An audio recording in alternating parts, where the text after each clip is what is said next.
A fully booked flight. Passengers chatting, seatbelts clicking. Then silence. The pilot steps out, eyes fixed on one man. A simple command cuts through the air. You need to move. No reason, no explanation, just an order.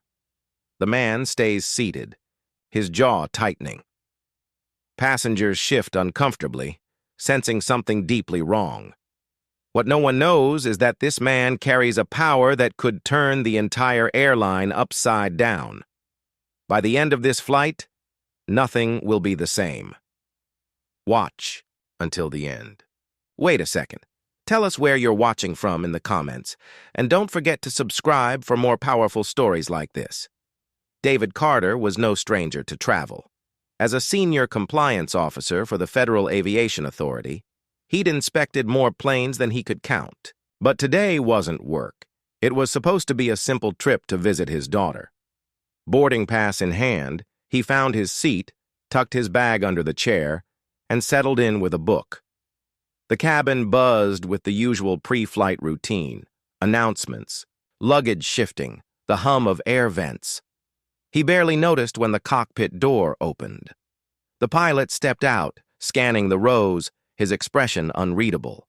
David thought nothing of it until the man's gaze locked on him. That's when the energy shifted. The conversations around him dulled, replaced by uneasy glances. Something was about to happen, and David could feel it. He didn't know yet that this flight would become the most talked-about trip of the year. The pilot's voice was firm, authoritative, but carried an edge that prickled the skin. "You need to move to another seat," he said, gesturing toward the back of the plane. No explanation, no safety concern mentioned, just a command. David blinked, caught between confusion and disbelief. "Is there a reason?" he asked, his tone even. The pilot's jaw tightened. "This seat isn't suitable for you." The choice of words was deliberate, and it wasn't lost on the passengers within earshot. Murmurs rippled through the cabin. A woman 2 rows back shook her head, whispering to her husband. David stayed still. Years of witnessing subtle and not-so-subtle discrimination had taught him to read between the lines. He scanned the cabin. No operational issues, no passengers in distress. The only thing that seemed unsuitable was him. The pilot's stance hardened. "Sir, if you don't move, we may have to delay takeoff." The cabin's tension thickened. David reached calmly into his jacket and produced a leather case, flipping it open just enough for the pilot to see the official seal. His voice was measured. "Perhaps before we continue, we should talk about your crew's compliance history." Whispers erupted. A man across the aisle mouthed, "What's going on?" The flight attendants exchanged uneasy glances. David wasn't just any passenger. He had the authority to inspect, investigate, and shut down operations if violations were found. And now, the crew's every move was under a microscope. The pilot's confident facade cracked. Beads of sweat formed. At his temple as David requested an immediate mid-flight communication with airline headquarters.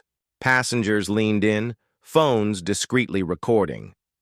"Consider this the start of an unscheduled audit," David said, pulling out his inspection tablet. He began noting everything: crew conduct, passenger treatment, safety protocols. The tension reached its peak as he requested the flight log and crew rosters before takeoff. The pilot hesitated, then reluctantly complied. This was no longer about a seat. It was about accountability. The air in the cabin was electric. People knew they were witnessing something rare, a moment when power shifted, and a single man stood up not just for himself, but for everyone who'd ever been silenced mid-journey. By the time the plane landed, the airline's corporate office had already been briefed. The pilot and 2 senior crew members were escorted off for questioning. Passengers clapped, not for the drama, but for the justice they'd seen unfold. David disembarked quietly, his role not to humiliate but to correct. Still, the story spread online within hours, sparking debates about bias in the skies and the hidden authority some carry without ever revealing it. For David, it was another day's work, but also a reminder. Silence only protects those who misuse power. Standing up can change the trajectory, not just of a flight, but of an entire system. How many more times will we allow injustice to pass, unchecked, before someone calls for an audit on life itself? Where are you watching from? Take care.